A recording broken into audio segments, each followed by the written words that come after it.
Hello and welcome to the post-production part of this tutorial series. Today we're going to learn how to take this final rendering, which we rendered in the previous tutorial, and take it into Photoshop and make a more realistic image out of this. More realistic, more vibrant, and better. So the first thing I'm going to do is I'm going to save this image here on the hard drive. In order to do this, we have the what we did in the previous tutorial. We applied render elements to this image. So lighting, specular, reflection, and global illumination. All these elements are present in this drop-down menu. You have the global illumination, reflection, specular, and lighting.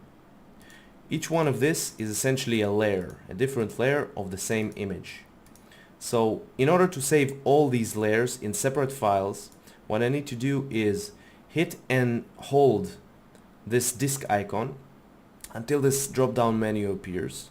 Here I'm going to select Save All Image Channels to Separate Files, which means every file will have a different channel from this list. So we have the color channel, which is the image itself. We have the global illumination, lighting, reflection, and specular. All the channels we applied in the previous tutorial. Alright, so after saving using these two diskettes icon, we'll save it wherever we want. We'll go into Photoshop in order to begin our post-production. So the first thing, I'm assuming that you have a basic knowledge of Photoshop. If not, there are a lot of good tutorials on the subject on the internet. I might make a few tutorials on the subject myself, but for now I'm assuming you have a basic knowledge of this software. So I'm going to open all these channels we created in 3D Studio Max. Now we have all the channels open, and on this side you have all the layers that we'll put on top of each other. So we'll start with the color, which is the image itself. I'm going to magnify it so it fits the screen. And now I'm going to right click on the background layer and duplicate it. Let's call it background soft. The reason I'm going to call it soft is because I'm going to multiply these layers on top of one another by using a soft light method. So this will create a bit of contrast. Now this is way too much contrast, so I'm going to give it a soft value of the opacity will be something like, let's start with 30. When I click on the eye icon, it disables this layer here, so I can see how it was before and how it is now. So a value of 30 is fine. Next thing I'm going to apply in the layer menu here is the global illumination layer. So I'm going to take this, one second, I'm going to take this global illumination layer and I'm going to select the whole layer, hit Ctrl C for copy, and go back to our main image and create a new layer here and Ctrl V in order to paste. So this is the global illumination layer. I'm going to double click and call it GI, again soft, because I'm going to use the soft method to bind them together. And I'm going to right click, duplicate, and create a GI screen. Now I'm going to Control select both of them and put them in a group. So I'm going to call this group GI because this is the global illumination group. Let's open this group up. We can see we have the GI soft and the GI screen.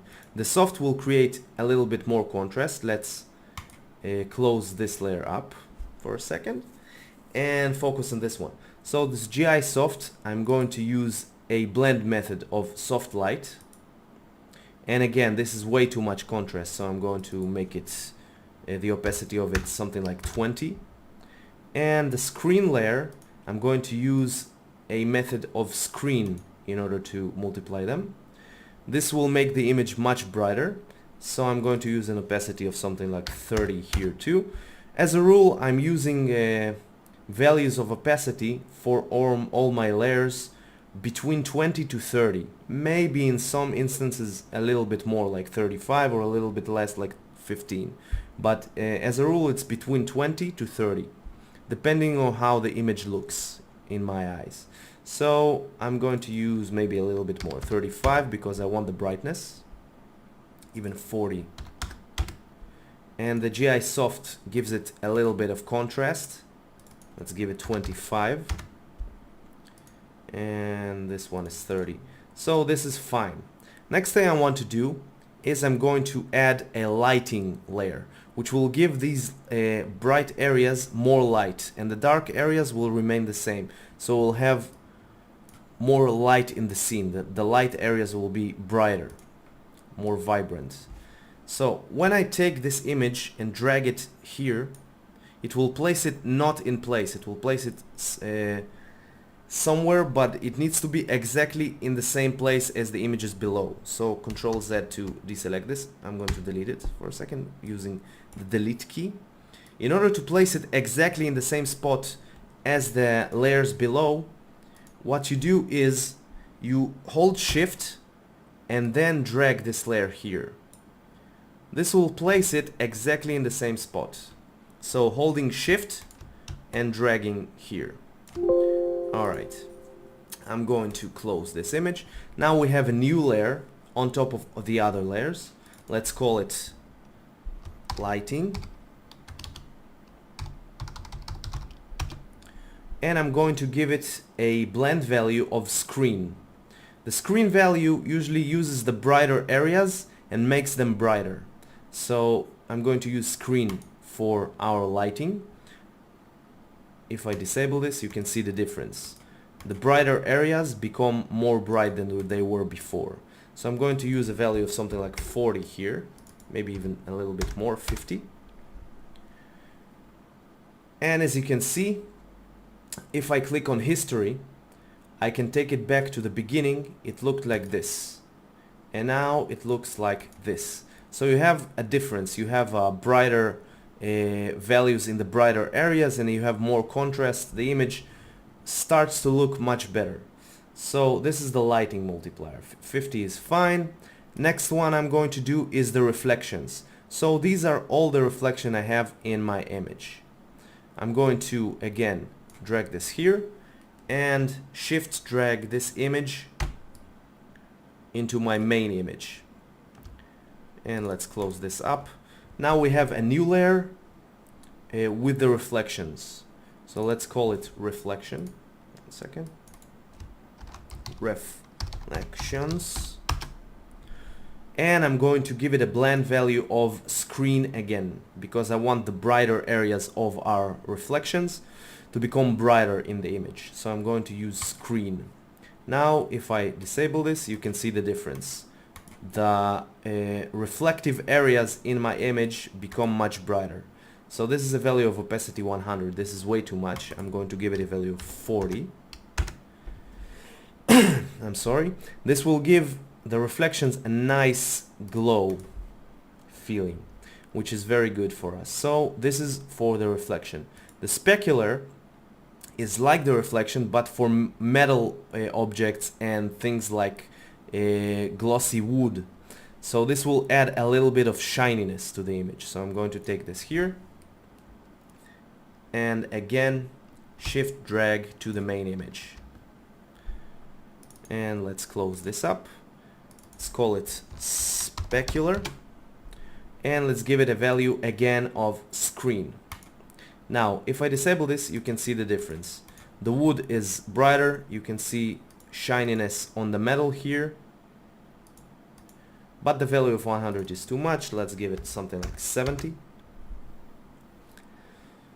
And the global illumination we already used, so I'm going to close it. So now you have this image here with all these layers. So we have in this directory the global illumination, and we essentially used all the layers that we exported in 3D Studio Max. If we go in history, let's open this up a little bit. In history to the beginning, it looked like this. Now it looks like this. So much more vibrant, the grass looks better, and essentially the image looks better. The next thing I want to do is give it more contrast. In order to do this, I'm going to use the curves modifier here. So this will add, when I use the curves, I click here, these are the modifiers in Photoshop. So when I click here, I can choose which modifier I want to add. You have modifiers like brightness, curves, levels, and more. So for this example, I'm going to use curves, and you can use manually, just make it brighter here and add contrast in the darker areas. It creates something like an S. This is essentially contrast. But I don't want to use the manual contrast because there is a very good preset that I usually use, which is the linear contrast. It adds just a little bit of contrast. So I'm going to use this one. If I disable this, you can see the image is a bit more contrasted, which is good for us. So I'm going to use this curve modifier. Next modifier that I'm going to add is the levels modifier. This is a very, very good modifier that I use often, which gives me a brightness to the image and enhances the contrast. So the upper value here, the 255, when you take it down, the image will become brighter. So I can take it down and the image becomes burned. So I'm going to give it a value of not so low, something like 245. Let's start here. If I close this, you can see the difference, just a little bit brighter. And this value down here, the darker areas, when I take it up or give it a bigger value than 0, the darker areas will become darker. So if you take this value down and this value up, this one up and this one down, the image becomes more contrasted. Because what contrast is the difference between the bright areas in the image to the dark areas in the image. So if I give it a value of something like 15, you can see that the darker areas become much too dark. So I'm going to use a smaller value like 5. Now if I disable this, you can see the difference. You have just a bit more brightness. Now I want to make this image brighter and a little bit less contrasted. So I'm going to, when this value in the middle here, when you take it up, the image becomes more contrasted and darker, and down becomes less contrasted and brighter. So 1 is the normal value here. So I'm going to give it a value of something like 0.98. Sorry, like this. So the difference here is just a little bit brighter in the sky area. But you know what? I don't think I'm going to touch this. Let's leave it at 1. Let's make this smaller than 5 because it's a little bit too dark, like 3. And this one, let's make it brighter. 235. Maybe 240. Like so. Okay. Next step I'm going to do is I'm going to add another modifier here from this stack here. The modifier that I'm going to add is saturation. When you add contrast to the image, it naturally becomes more vibrant, so the colors become more colorful. But a true image, a true photograph, is never that colorful. It's just a little bit less colorful than this. So I need to take the saturation value down. So let's give it a -15 for a more realistic look. If I turn this off, you can see it's just a bit less burnt with colors, because it's very, very bright green. So I need to add this, but 15 is too much. Let's make it -10 maybe, something like this. Next modifier I want to add is brightness. I want to make the image just slightly more bright, so let's make it 10 or maybe even more, 15. No, less, 10 is fine. Now let's go to history for a second. I want to see the difference between the beginning and what we are at now. So if I go to the beginning, this is the image we exported from 3D Studio Max. Now after all the layers that we added, this is the image that we have now. So we improved the contrast and we improved the brightness and the grass, and all without using these tools here, only by using the layers and the methods of combining the layers with each other. The screen method and the soft light method. Soft light for contrast, screen for brightness. So this is fine for now. Let's make this a little bit. Okay, so this is the history panel. You can go back levels, back steps that you created. And this level here is properties. These are the properties of these modifiers here. So we have the curves that we created. You can modify it here manually. You can modify the levels, make it brighter or more contrasted. Let's make it just a bit more contrasted. And a bit less bright, 245 is fine. You have the saturation value here that you can take up and down, and you have the brightness value. So the last thing I want to do is I want to color correct this image just a bit. So I'm going to add a modifier named color balance on top of all the other things. And I'm going to balance the colors here. You have the blue sky that shines on the building itself. So the bright areas need to be a little bit more bluish. So I'm going to go to the highlights, which are the bright areas of the image, and I'm going to add just a bit of blue. So something like 5 and -5 here. Like so. So if I disable this, you can see just a bit of a blue tint from the sky falling down on the building. Now, in the darker areas, you might have a different color. So I'm going to go to the shadows. And in the shadows, I want to add just a little bit of yellow. So I'm going to make it a value like -5 here. And a little bit of red for the yellow. So it's like the sun here. So a little bit of red. No, that's no red. The red is not good. Let's add just a little bit of green from the grass in the shadows here. So like 2 maybe. Small values. Maybe 2 here also. And in the midtones, let's add just a little bit of yellow from the sun. So -3. Alright, so now let's see all the changes that we made using the color balance in the midtones, shadow areas in the image, and the highlight areas of the image.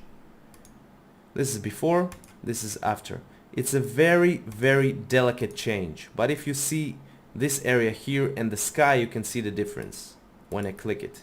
Just a bit less red and more lively and blue from the sky. So this is our final image for now. Next thing I want to do, I want to make it sharper. We're finished with all these layers here. So what I'm going to do is I'm going to right click on the top layer, and I'm going to click on flatten image. This will flatten all the layers back to one basic layer. And now what I want to do is add a filter, a sharpen filter. This will sharpen the image a bit. So I'm going to go to filter, sharpen, unsharpen mask, and I'm going to write the amount of sharpness here. If you look at the image now, if I give it a crazy amount like 500, you can see the image is way too sharp. It's posterized. So what I want to do is not give it that high of a value. Let's give it a value of like 60 maybe. So if I unclick preview, you can see the difference in this area, for instance. Let's go in this area here. So if I go preview, you can see it's a bit more sharp. Let's hit OK. Let's zoom in for a second. Not that much. Alt to zoom out. Hold Alt and click on zoom out. And if I click on history and I go back before I sharpen the image, you can see the difference. Sharpness adds a little bit of something. Okay, fit to screen.